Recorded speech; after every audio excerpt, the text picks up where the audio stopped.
我记得有一个安哥讲过，每个男人心目中都有一辆 Honda Civic， 不管你是出生在1970年代、1980年代还是1990年代。Honda Civic 这个诞生于1972年的老字号车型，它陪伴了无数人，经历了无数的岁月，青涩的岁月，奋斗的岁月，享受成功的岁月。在我身旁的这个是第11代的 Honda Civic FE。那我记得我18岁的时候，我的 Dream Car， 我的梦想车是第8代的 Honda Civic FD。那现在我已经来到33岁。Civic 已经不再是我的 Dream Car， 我的 Dream 也不是一个 Car。可是每当我看到 Honda Civic 的时候，它总会让我想起我在16岁、17岁、18岁，我在路上看到 Honda Civic 的时候，我在那边算一个月要赚多少钱才可以供一辆 Honda Civic 的时候，每一次不管看到哪一代的 Civic， 我都会想起我的16、17、18岁，它已经不再只是一辆车子了，因为像我讲的，它是一个车款型号有超过51年历史的 Honda Civic， 所以你可能问你的爸爸，你问你的阿公，他们在他们各自的年代里面 ，Honda Civic 都在汽车市场上扮演了一定的角色。从 Hatchback、EK、EG， 然后到后来的 Type R、Euro Type R 等等，每一个 Civic 都会对年轻人造成了很多的冲击。今天这集呢，我就开着 Honda Civic E-HEV iMMD， 就是 2.0 litre 的版本。那我一路上走 highway， 再上到来云顶，我现在在云顶，差不多要到山顶了啦。影片开始之前，记得订阅安哥呆的频道 ，follow 我的 Instagram account，like 一下 Facebook page。Let's go。Civic E-HEV 比 Civic 1.5 Turbo RS 贵了16000块，它是从1,67900块起。所以除了这个 iMMD 系统之外， 2.0 E-HEV 的设备也更加的齐全。它有这个Card Key， 就是一片卡片这样子的车钥匙。前面的这个仪表板是一个电子仪表板，而不是像之前那个 Civic 是虚实结合，它整个是 Digital Screen。再来 Wireless Apple CarPlay 的话，在之前的 Civic 也是有，只是它在 Wireless Apple CarPlay 的基础上就给你 Wireless Charger， 那这个是非常的方便，因为我平时是用 Type C to Lightning， 但是这台车子没有 Type C 啊，两个 Type A， 后面也是两个 Type A， 还有给你一个 12V 的 socket 啦，但是有了 Wireless Charger Type A、Type C 就不用紧，虽然 Wireless Charger 慢，但是我经常忘记带 cable 的人，这个就非常的好用。然后这一块荧幕呢，就是有按钮、有 button 去调整，我觉得这个比较好啦，好过那种 fully touchscreen 的。所以说驾车的时候，调整音量可以直接按去 home button back 都可以。我觉得这个是折中了啦，就没有完全的 touchscreen， 就给你一点按钮。再来，Thank God 它的这个 ecosystem 没有透过荧幕去调整，它给你3个独立的按钮，而且它有双区恒温系统 Dual Zone 的那个 1.5 Turbo RS 就只是 Single Zone 而已，然后有3个。我自己喜欢的旋钮，这个在 CD 也是这样子啦。然后新的 CR-V 其实跟它一模一样，所以如果你期待 CR-V，actually CR-V 就是这样子的东西。再来这边有 Drive Mode， 有3个驾驶模式 ，Eco、Normal、Sport， 还有 Electronic Parking Brake 跟 Brake Hold。然后主动式安全辅助系统方面有 Adaptive Cruise Control with Low Speed Follow。美中不足的是它给你 Honda Lane Watch， 但是没有 Blind Spot Monitoring System。那注意啊，这台车子虽然是一个 hybrid 的车，但是它的行李箱空间跟 non-hybrid 是一样的，只是它的油箱是40 litre， 汽油版的是47 litre， 少了7公升，因为在座椅底下它要去塞一个小小的 1.1 kWh 的电池。然后你注意看它的椅子那边是有一个通风口的，因为它要利用后排的冷气去冷却你的 battery。应该要有的东西都有啦，你真的要鸡蛋里面挑骨头，它没有 Bose 音响，它没有天窗，这个是 manual seat 来的，它不是像这个是 electric seat， 然后 electric seat 是前后上下，然后倾斜程度倾斜，然后是没有 lumbar support 啦，然后长途行驶这个椅子，我在上一支驾 Civic 去 Penang 的 video 我也讲过，然后这个椅子跟那个没有差别，最好就是换 Type R 的椅子啦，但是那个椅子真的是不便宜啦。Panel 这边是 Piano Black， 然后有风网的造型，这个东西是一样的很多有洁癖、很多要担心要清理的人，一上车就会去玩这个东西，很多人会玩这个东西啊，现在很流行。Right， so 大致上是这样子 ，Let's go。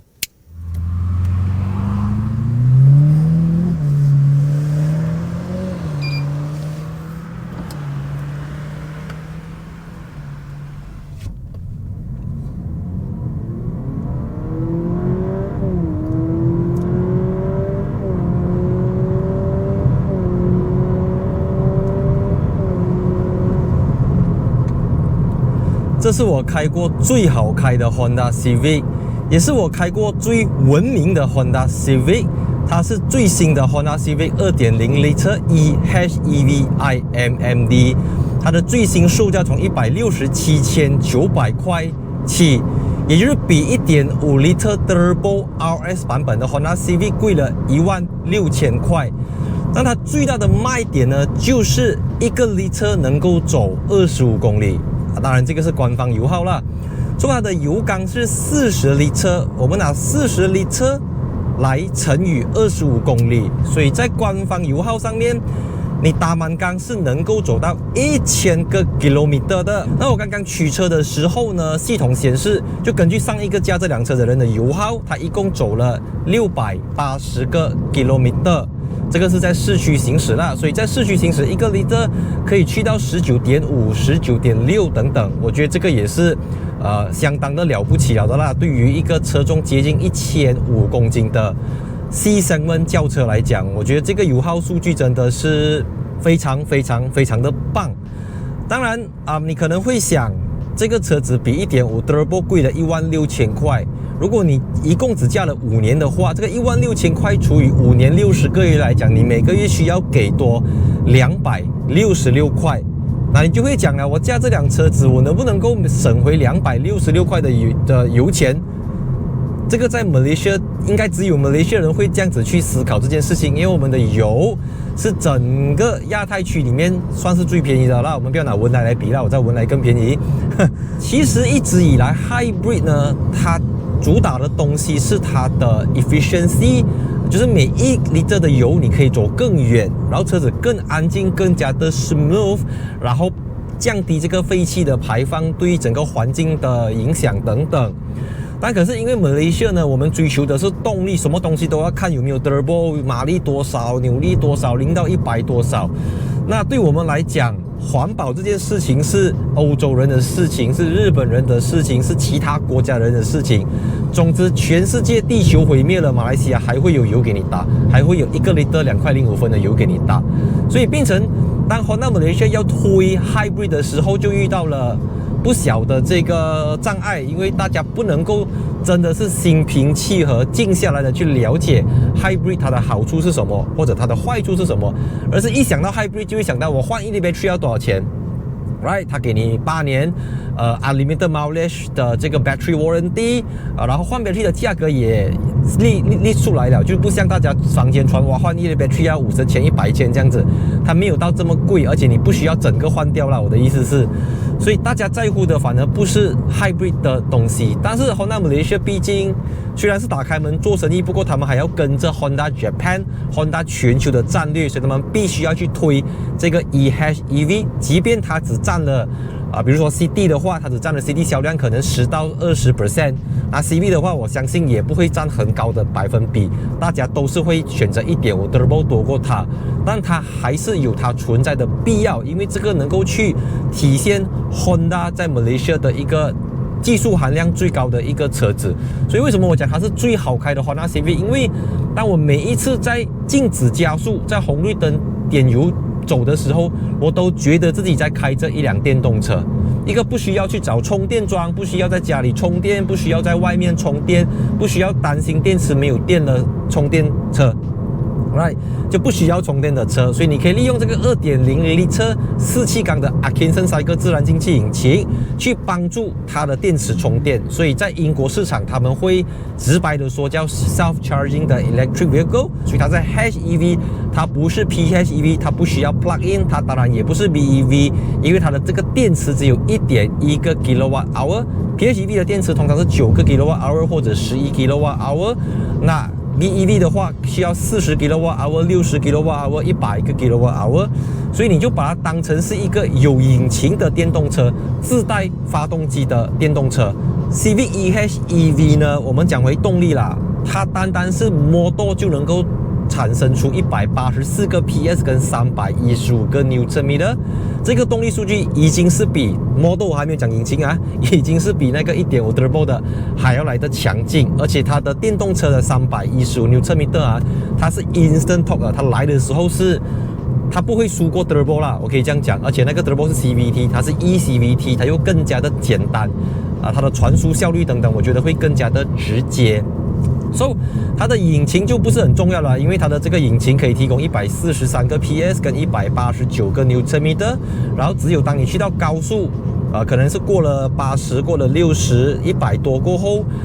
这个 battery 才会休息，交由引擎去处理。我可以说到无缝接轨这个我必须要很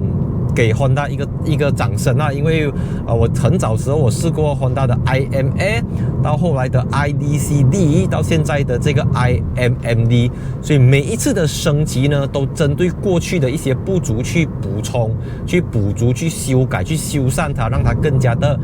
完善，让它更加的全面。所以我觉得来到 EHEV IMMD 呢，I mean 你可以得到电动车的这种特性。然后你又不会因为 Turbo 你要加大你的 Turbo pressure， 你知道吗？然后它会烧很多的汽油，你不用去担心这个东西，所以它相对的怎么讲？它很节能但节能这个事情对一个 Malaysian 来讲，完全是没有出现在他们字典里面的一个字。节能对于一个电费这么便宜、燃油这么便宜、天然资源这么丰富 oil and gas 的国家的公民来讲，我们的头脑有时候甚至连第三世界国家都不如，因为东西你多你就不会珍惜，你就不会爱护，你就不会保护，你甚至也没有危机意识，你没有这个 awareness， 你懂吗？你对整个环境没有 awareness， 你觉得离你太遥远了，因为东西得来太容易了。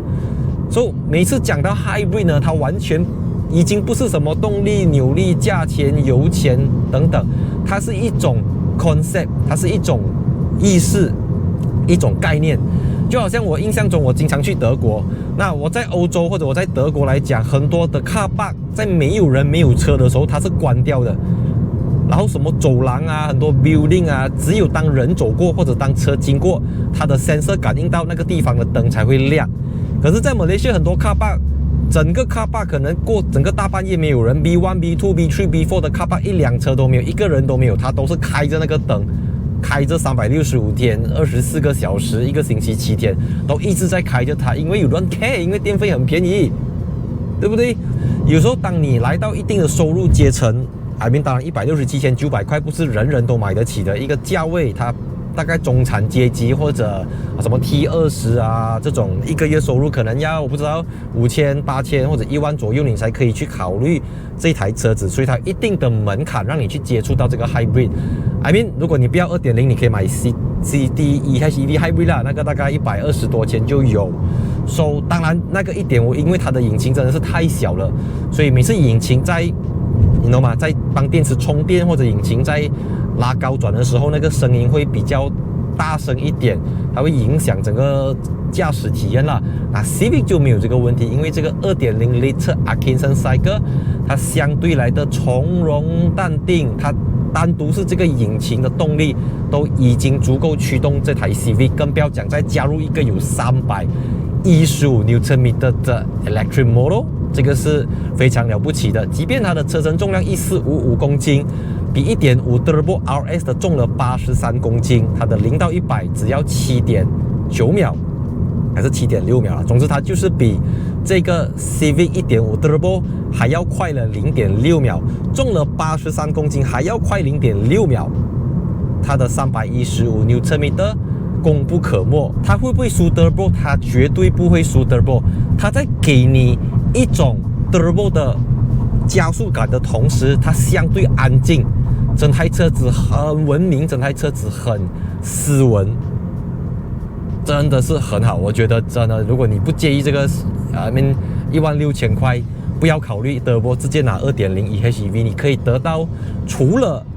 省油之外的一些好处，它是整个 driving experience， 它的 power delivery 安静，很安静。从前方的这个景象你可以看到，我现在就来到了云顶山路。它的轮胎尺寸是235/40 R18， 跟 1.5 Turbo 一样。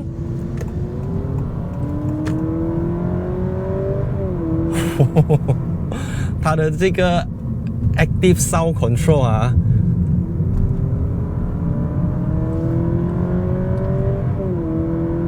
哇，好像叫 Type R 这样子的嘛，它。OK brake 进。哦，I like it man。哇，这个扭力来的非常的及时。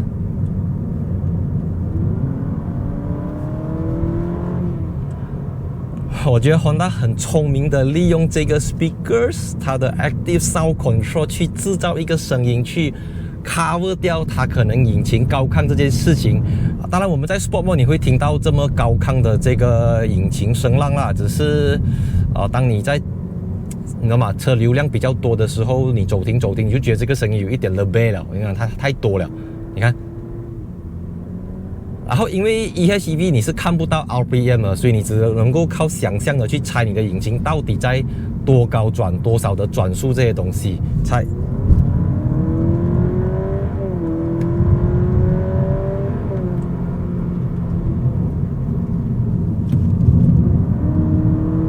哇 ，Civic 的底盘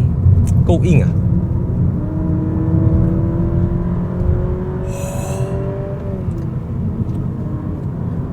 我很满意，就167,900块来讲，你不会后悔了。拿到这样子的一个加速表现，要安静它可以很安静，要吵它可以假让你觉得很吵这样子啦。Which is 鱼与熊掌都可以一起拿到。你要抓地力，但是要牺牲掉这个宁静性，尤其在 Hybrid 当车子引擎更安静的时候。轮胎噪音是更加的明显，悬挂没有话讲，后面是 Multilink， 而不像 Mazda 这样子用这个 Torsion Beam， 所以在抗这些震动的时候，它会比较优秀，就像一辆大车啦，毕竟它是一个 Sedan 嘛，虽然日本没有卖 Civic Sedan 日本只有卖 Civic Hatchback， 台湾市场我没有记错，好像也是卖 Civic Hatchback 而已。我觉得 Hatchback 比较美啦，但是 Sedan 也不错。我觉得 Civic 不会输给 Golf 太多，我必须要加到 Civic Hatchback 我才可以讲啦，因为 Sedan 的这个车身构造还是有一点的影响。但我们就 Powertrain 来讲，你叫一个 1.4 TSI 的 Golf R-Line 来比，虽然没有卖了啦，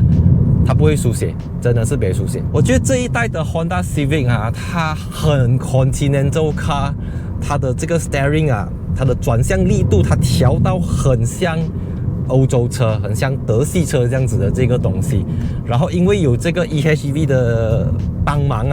我觉得它不会输给欧系那些什么 1.4 Turbo、1.6 Turbo 的车子。这个驾驶模式的调整有一个独立的 Drive Mode 的地方，这个东西也是参考和借鉴了欧系车，因为在过往日本车都不玩这个东西，他们不强调这个东西。那我现在在 Eco Mode 这边的海拔应该有800-900，猜。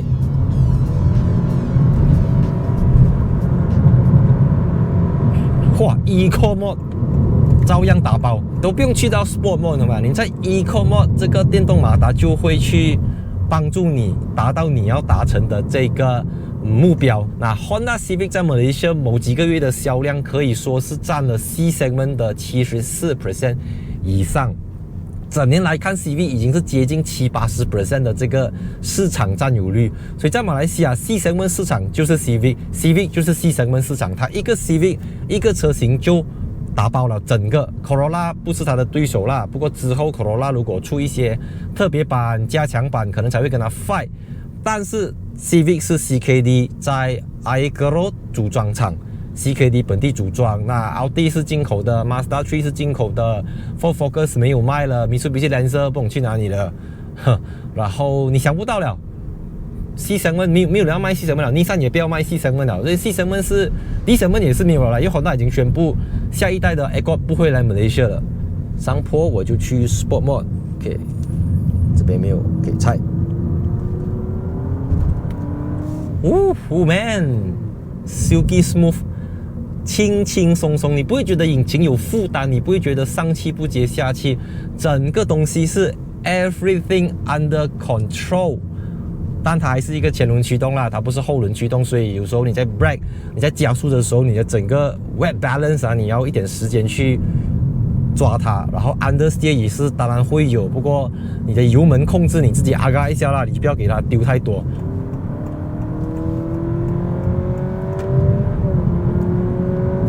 哇，这辆车很勇猛啊，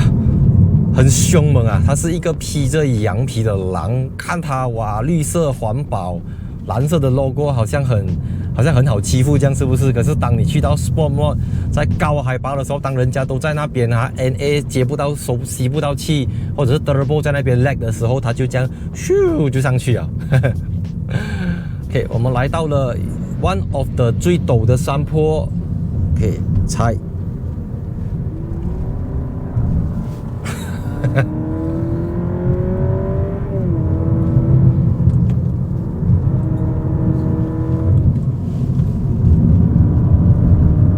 哇，这种感觉太棒了！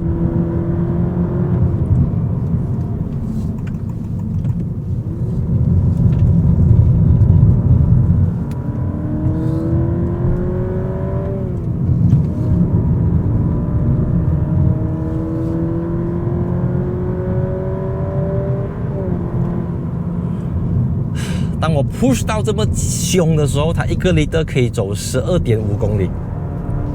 也是很厉害的，好不好？我的 TXA 我省价啊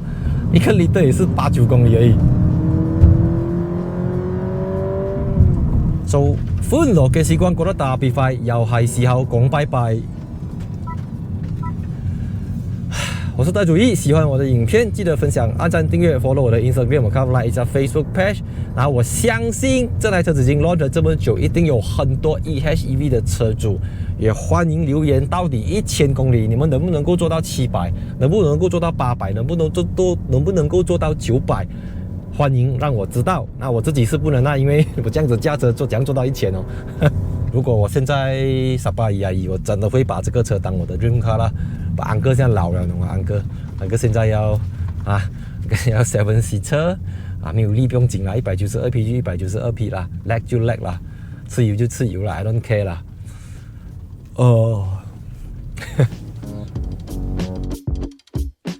所以現在我已經把這個 Civic 2.0 EHEV 開下山了。那剛剛下山的過程真的是無比的享受，因為我幾乎沒有用到1個 liter 的汽油。就走了20-30公里，完全幾乎是以純電動行駛。因為在雲頂下山的時候，你是收多過放，只有大概20-30% 的路段你需要去踩油，讓引擎介入。那大部分情況下，你都是一直在收油，一直在 brake， 一直在空轉，讓它去 charge